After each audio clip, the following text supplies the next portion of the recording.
lillahi nahmaduhu wa nasta'inuhu wa nastaghfiruh wa na'udzu billahi min shururi anfusina wa min sayyiati a'malina may yahdihillahu fala mudilla lahu wa may yudlil fala hadiya lahu. Asyhadu an la ilaha illallah wa asyhadu anna Muhammadan abduhu wa rasuluh. Allahumma sholli ala Muhammad wa ala ali Muhammad. Rabbi shrah li sadri wa yassir li amri wahlul 'uqdatam min lisani yafqahu qawli. Bapak-bapak, ibu-ibu, saudara-saudara dan juga adik-adik yang saya hormati dan saya sayangi dan juga insyaallah dirahmati oleh Allah Subhanahu wa taala. Mari pertama-tama kita panjatkan syukur kita kehadirat Allah Subhanahu wa taala karena selalu kita diberikan karunia, diberikan rahmat hidayah, diberikan banyak kenikmatan, antara nikmat sehat, nikmat sejahtera, bahagia, nikmat sempat, dan yang utamanya adalah nikmat iman dan takwa. Sehingga sampai dengan hari ini, hari ke-8 ya, kita masih bisa melaksanakan ibadah puasa wajib di bulan Ramadan ini dan juga ibadah-ibadah yang lainnya. Insya Allah ya, dengan kita selalu bersyukur, nikmat karunia Allah akan tambah dan tambah terus diberikan kepada kita. Amin ya rabbal alamin.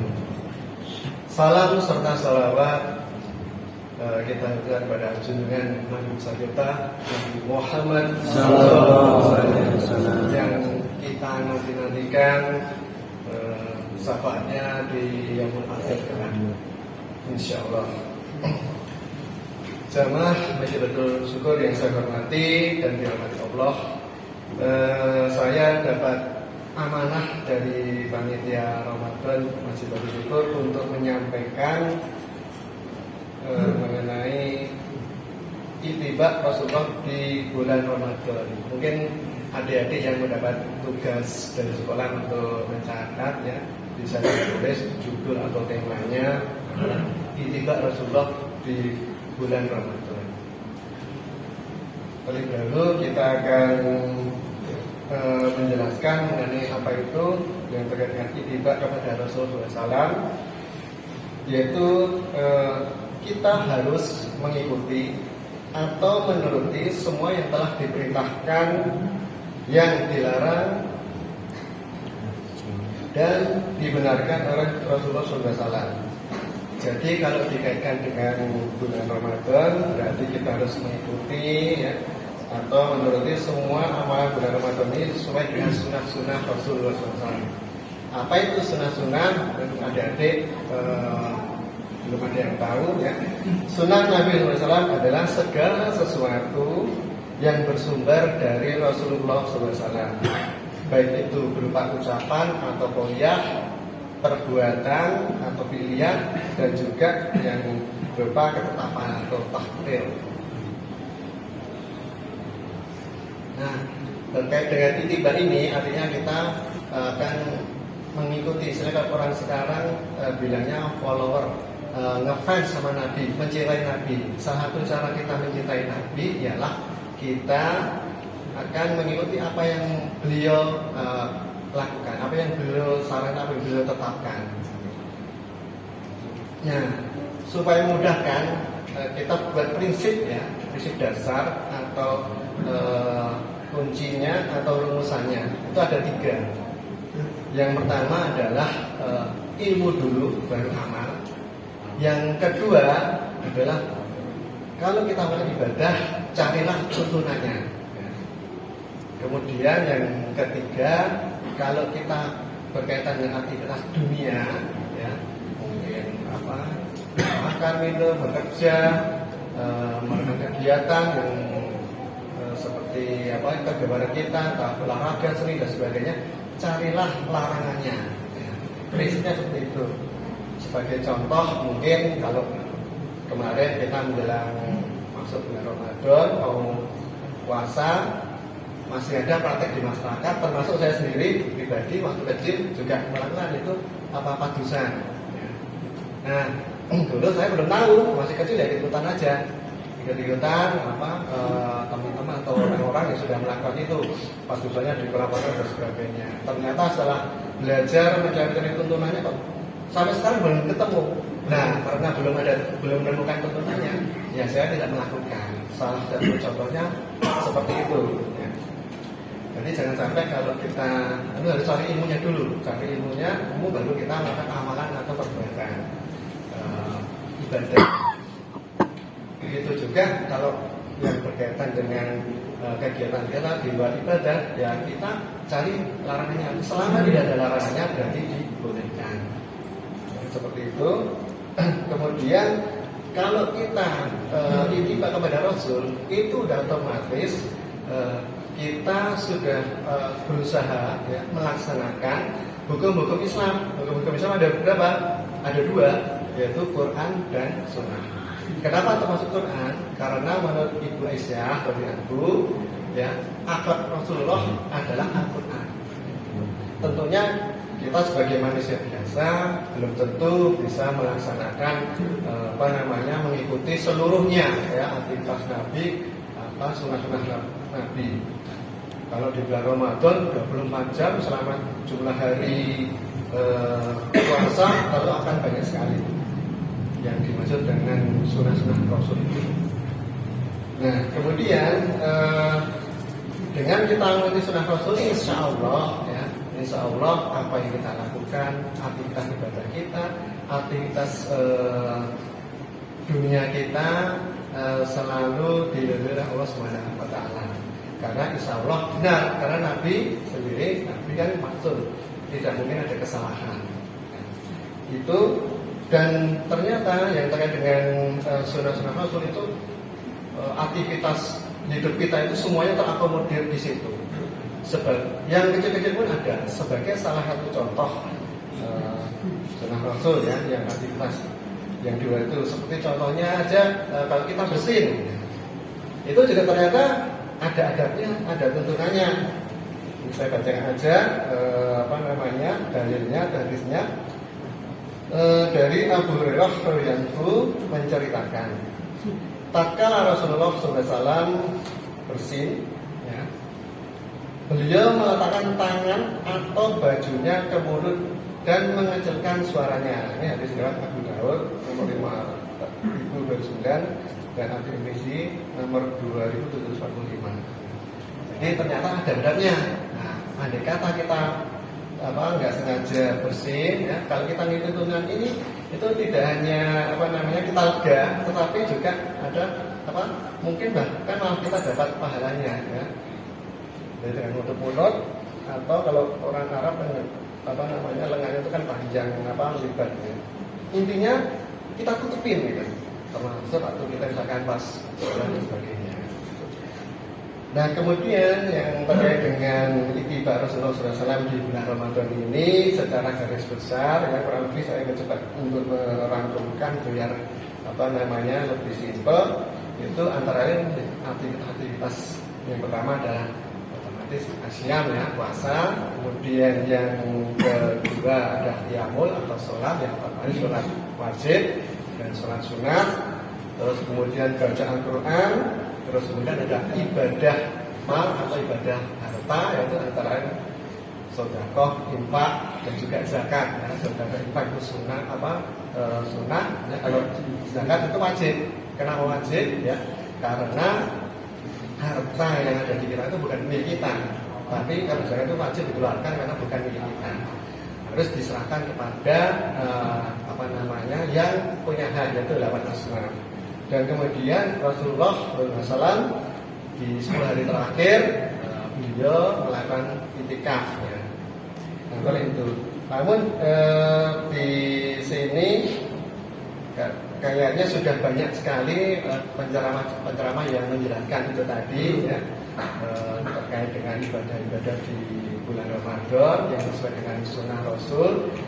Saya akan menambahkan sedikitnya, dan juga adik-adik remaja kan juga sudah memberikan kultum. Nah, intinya juga ada di situ juga ya. Ini saya akan menekankan terkait dengan sholat ya. Sholat yang sholat berjamaah di masjid ya. Tambahan dari saya itu semoga waktunya cukup ya, secukupnya. Yaitu yang pertama adalah ternyata kalau kita mau mendatangi masjid atau hadir di masjid, itu ada perintah dari Allah ya, untuk menggunakan baju yang bagus. Ini di surat Al-A'raf ayat 31. Saya bacakan. A'udzubillahi minasyaitonir rajim. Bismillahirrahmanirrahim. Ya bani Adama, khulu zinatakum inda kulli masjid. Yang artinya, wahai anak cucu Adam, pakailah pakaian kamu yang bagus setiap memasuki masjid.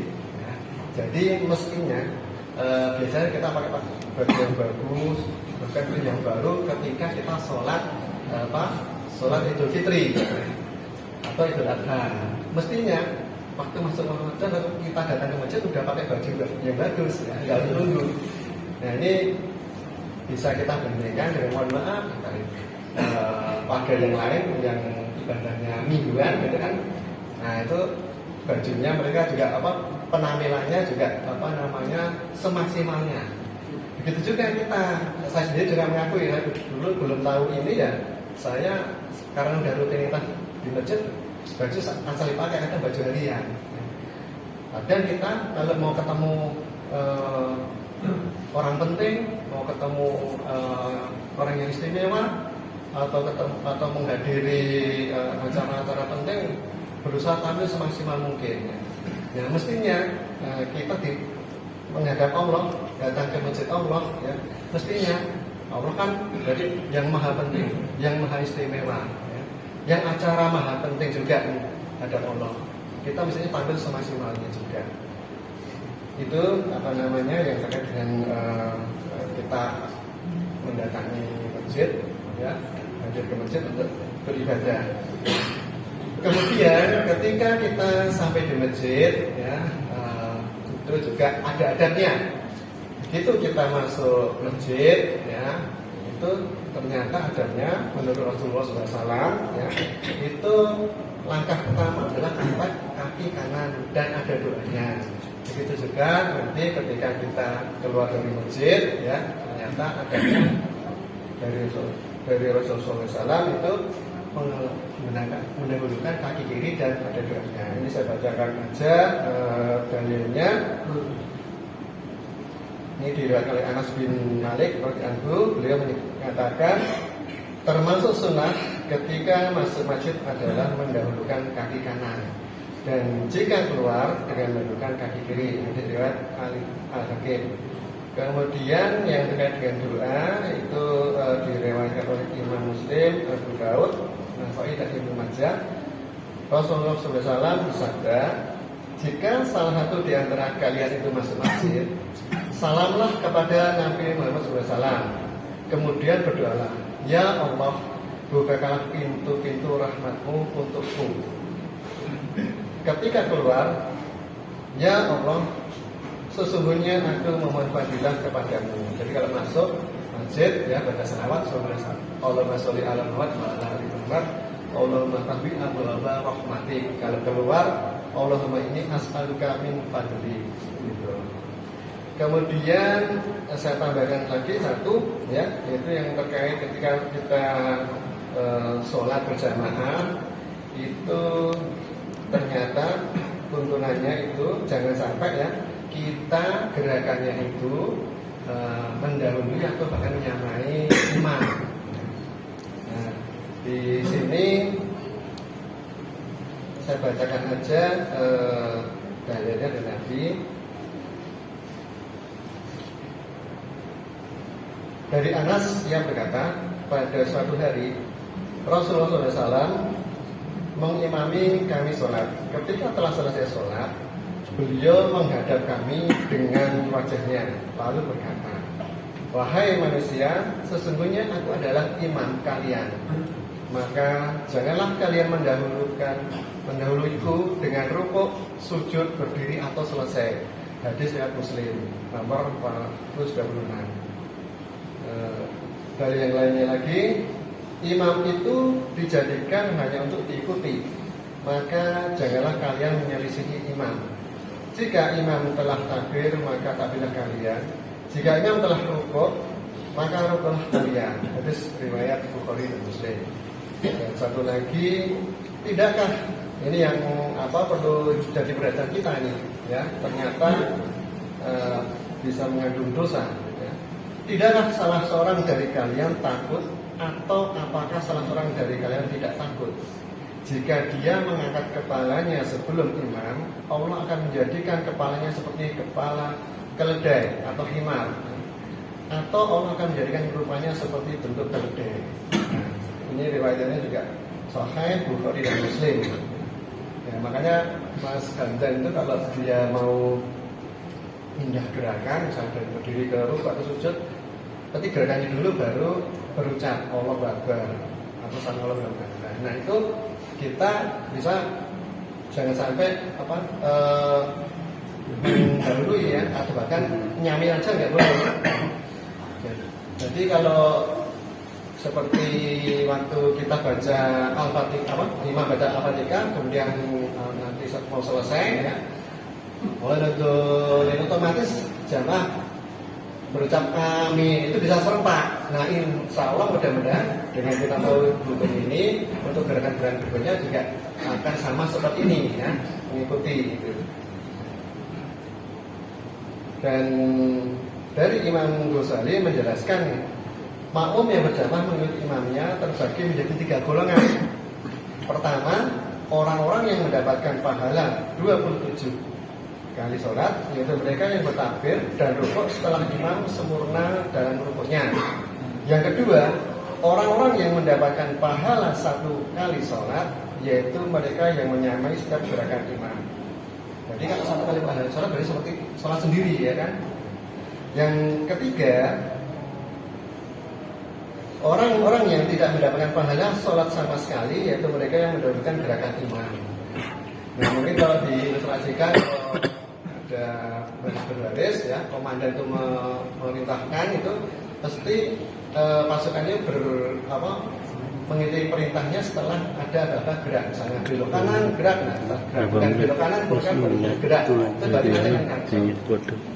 Saya kira itu ya dari saya ya, semoga yang sedikit ini kita beritiba dengan Rasulullah SAW sebagai bukti juga kita sebagai cinta kita kepada Rasulullah ya, dan terutama di bulan Ramadan ini ya, kita jadi sedikit-sedikit tahu sunnah-sunnah dan dalil-dalilnya dalam melaksanakan amalan-amalan ibadah, maka insya Allah kita menjadi muslim yang bertakwa, sehingga ibadah dan aktivitas kita akan diridhoi oleh Allah Subhanahu wa taala. Amin. Serta kita menjadi ahli jannah. Amin. Amin. Dan apabila yang saya sampaikan ini sebenarnya itu hanya dari Allah Subhanahu wa taala, dan apabila ada kesalahan dan kurangnya itu memang dari diri saya sendiri yang masih jauh sekali ilmu saya di bidang agama ini. Sekian dari saya, kurang lebihnya mohon maaf. Wassalamualaikum warahmatullahi wabarakatuh.